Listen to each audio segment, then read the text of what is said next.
Assalamualaikum warahmatullahi wabarakatuh. Saya Diandra Kartika Darwis dengan NIM 1924040012 dari kelas PTE 01. Di sini saya akan menjelaskan teori teknik pendingin kulkas dan AC. Secara garis besar, komponen pendingin kulkas ada dua, yaitu pertama, komponen pemipaan atau mekanik, dan yang kedua adalah komponen kelistrikan. Jadi kita akan membahas dua komponen tersebut. Dan yang pertama, diagram pemipaan atau mekanik.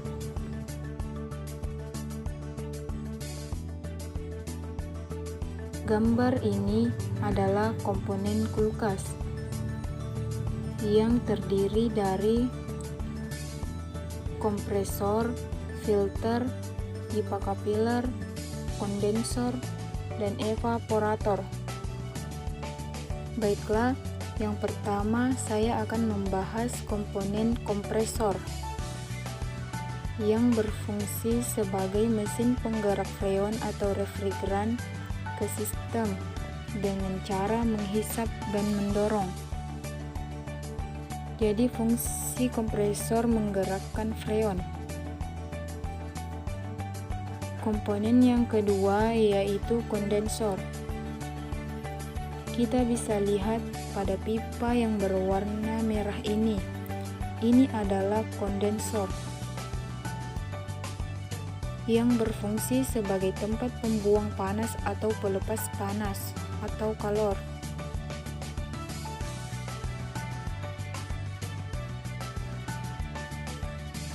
Yang ketiga adalah filter atau dryer.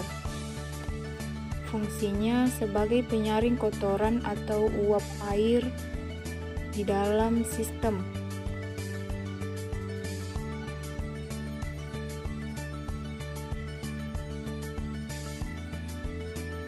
Ini komponennya kecil, biasanya berada di belakang kulkas. Komponen selanjutnya adalah pipa kapiler. Fungsinya sebagai penurun tekanan dan merubah bentuk freon dari uap ke cair.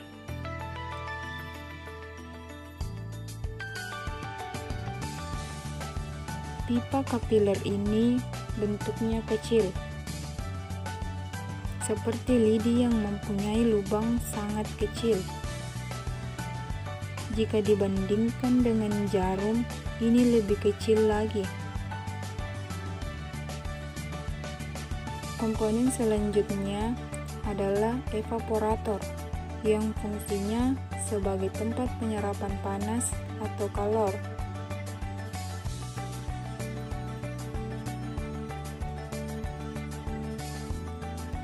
Evaporator biasanya ada di dalam rak bagian dalam kulkas yang berwarna putih. Selanjutnya, diagram kelistrikan. Diagram kelistrikan mempunyai beberapa komponen yang perlu kita ketahui. Yang pertama adalah steker atau colokan. Fungsinya sebagai penghubung listrik.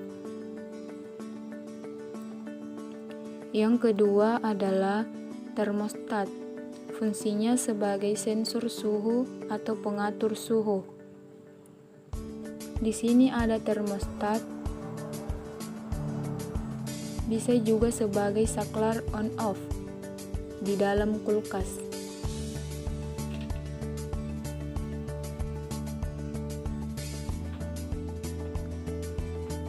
Kemudian ada overload. Fungsinya sebagai pengaman kompresor dari arus lebih. Jadi, jika ada arus yang melewati arus nominal, overload ini akan bekerja memutuskan aliran listrik. Untuk mengamankan kompresor supaya tidak terbakar.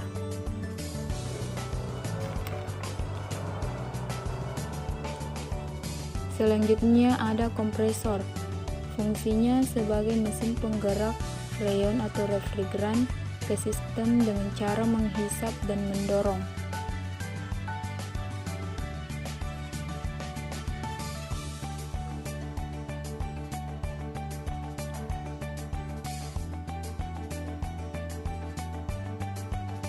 Komponen utama dalam kulkas adalah kompresor. Selanjutnya yaitu PTC atau kapasitor. Fungsinya membantu start awal memutar kompresor. Jadi kompresor ini bisa berputar atau bekerja jika ada yang membantu, dan yang membantu itu bisa berupa PTC atau kapasitor, atau juga PTC dan kapasitor.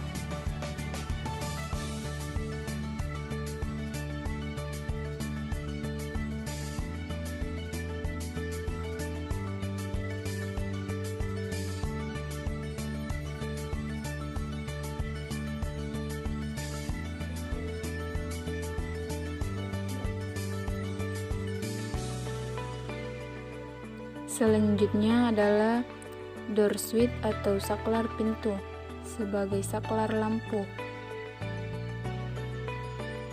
Dan kemudian adalah lampu sebagai penerangan di dalam kulkas. Prinsip kerja mesin pendingin. Sebelum menjelaskan prinsip kerja mesin pendingin, kita harus memahami komponen mesin pendingin, baik mekanik ataupun kelistrikan.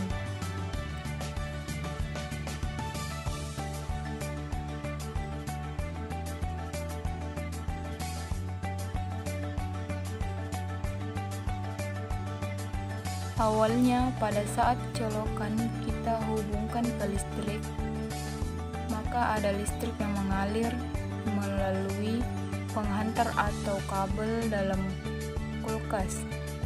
Ada percabangan, yang pertama menuju termostat, yang kedua menuju ke saklar lampu.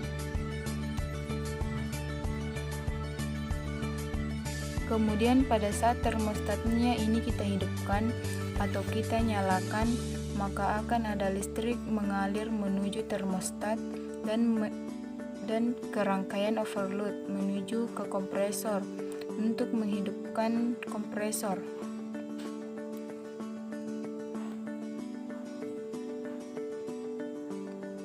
Listrik mengalir menuju overload menuju kompresor. Kemudian dalam kompresor ini ada dua gulungan, ada gulungan starter, kemudian ada gulungan running. Gulungan starter atau starting fungsinya untuk membantu menstart awal kompresornya. Kemudian gulungan running digunakan untuk gulungan bekerja selama kulkas dihidupkan atau bekerja.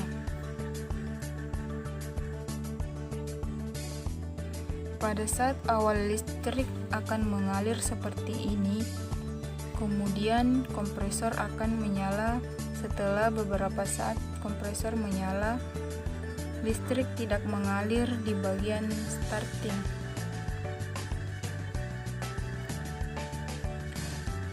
Karena PTC ini setelah dilewati arus dia menjadi panas, hambatannya menjadi besar sehingga listrik akan cenderung mengalir ke bagian lilitan running dan listrik menuju ke sumber listrik lagi.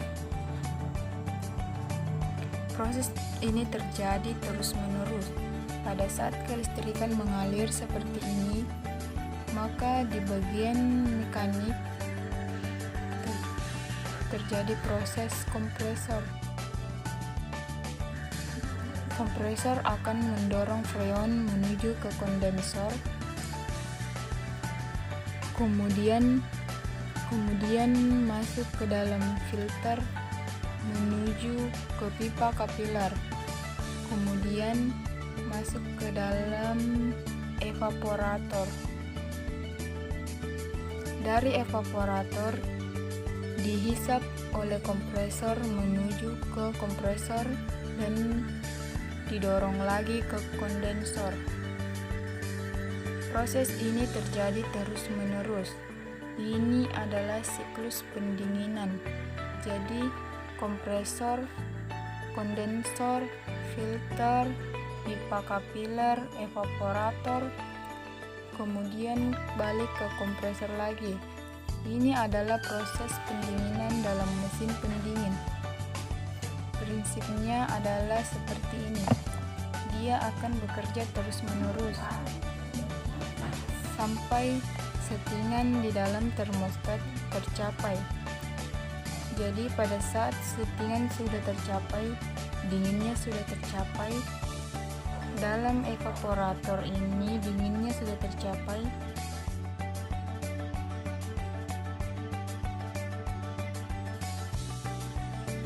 akan membaca dan termostat akan memutuskan aliran listrik menuju ke kompresor.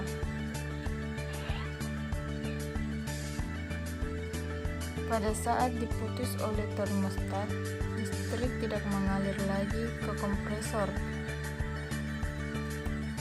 Aliran freon juga akan berhenti.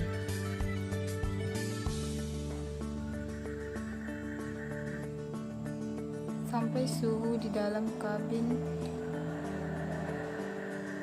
akan menjadi lebih hangat atau suhunya sudah naik lagi. Kalau suhunya sudah naik lagi dan terbaca oleh termostat, maka termostat akan menghubungkan lagi aliran listriknya.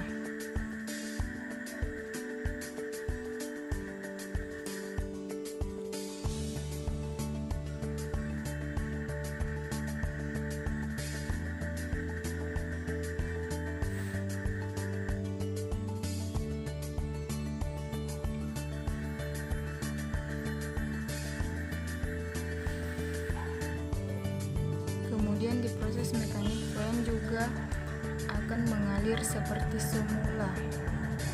Kemudian evaporator menyerap panas dibuang lagi ke kondensor. Itu adalah prinsipnya.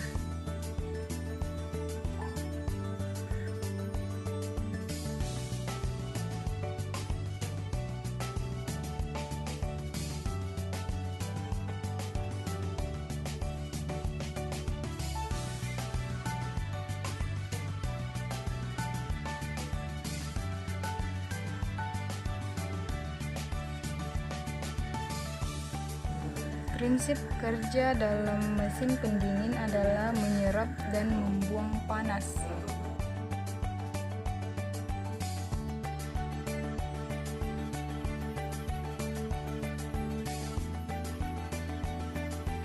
Freon yang mengambil panas dan menyerap dan membuang panas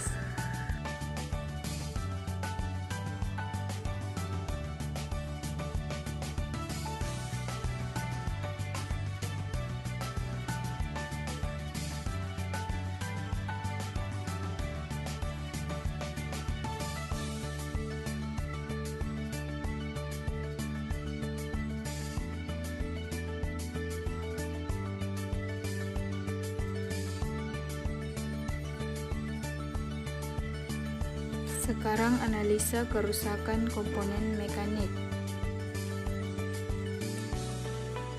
Jadi di dalam kulkas komponen mekanik sudah dibahas prinsip kerja kompresor hidup, kemudian mendorong freon ke kondensor, kemudian masuk di dalam filter, kemudian menuju ke pipa kapiler, kemudian masuk ke dalam evaporator, menyerap panas, kemudian panasnya akan diserap oleh kompresor dan kemudian dibuang ke kondensor. Itu adalah prinsip kerja dari pendingin. Kemudian jika ada kerusakan, mesin pendingin akan dingin jika ada freon yang bersirkulasi di sistem yang digerakkan oleh kompresor. Itu adalah prinsipnya. Jadi ada freon yang bersirkulasi di sistem tadi. Dia digerakkan oleh kompresor, maka mesin pendingin akan dingin di dalam evaporator. Jika dia tidak dingin, pertama terjadi kebocoran. Freon akan keluar. Biasanya terjadi di dalam evaporator dan yang mengalir ke sistem adalah angin, sehingga pendingin tidak bisa dingin lagi. Yang kedua, karena ada buntu yang biasanya terjadi di filter ataupun di pipa kapiler. Ini sering terjadi kebuntuan kalau di dalam kulkas. Jika terjadi kebuntuan, freon akan terhenti. Disirkulasi dan tertahan di dalam kondensor, sehingga proses sirkulasi tidak terjadi, maka freon atau mesin pendingin tidak akan dingin. Yang ketiga adalah kompresornya rusak atau macet. Ini bisa menyebabkan freon tidak bersirkulasi. Jadi, jika kompresornya rusak, otomatis sirkulasi freon tidak terjadi di dalam sistem, dan mesin pendingin juga tidak akan dingin. Ini analisa kerusakan di komponen mekanik.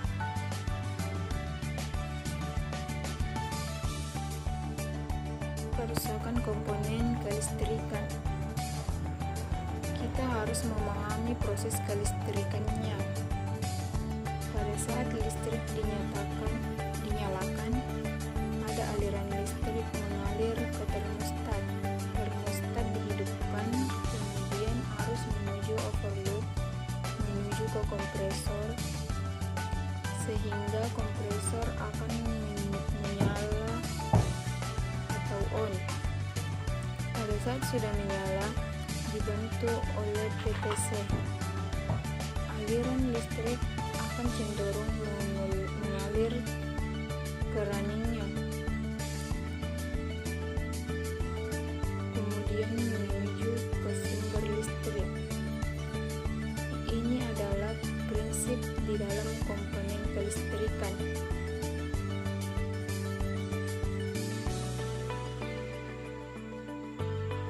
Prinsip kelistrikan yaitu menyalakan dan mematikan kompresor secara otomatis.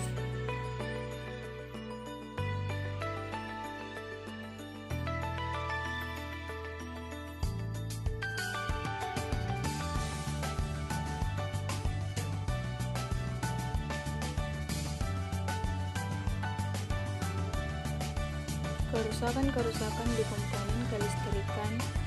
Yang pertama adalah termostat. Pada saat termostat ada kendala kerusakan, termostat akan terlepas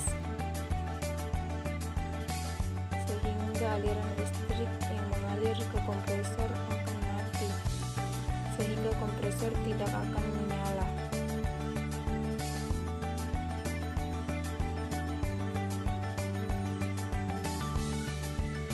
Yang kedua, overload. Fungsinya sebagai pengaman arus lebih. Jika rusak, tidak akan menyambung lagi. Artinya juga tidak bisa sampai ke dalam kompresor, sehingga kompresor juga tidak bisa menyala.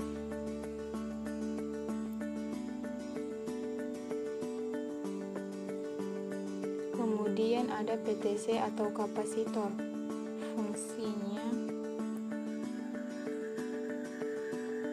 Fungsinya sebagai pemutar awal kompresor. Jadi jika PTC rusak atau kapasitor rusak, maka akan arus yang lewat besar dan berat untuk memutar kompresor itu, maka harus dibantu oleh PTC.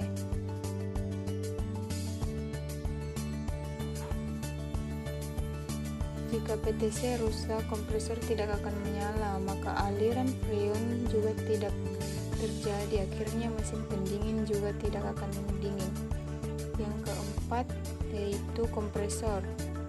Kompresor kerusakannya biasanya ada yang terbakar.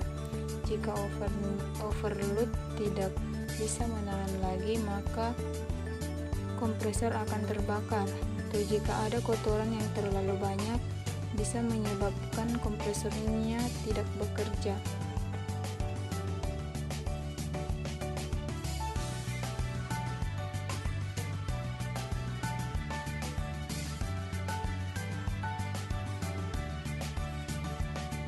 Itulah analisa kerusakan komponen di komponen kelistrikan.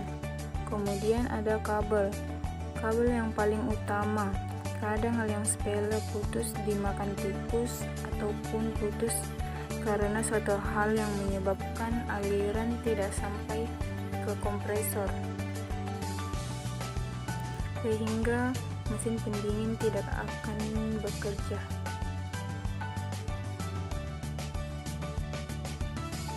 Itulah tadi pembahasan saya tentang teori teknik pendingin kulkas dan AC.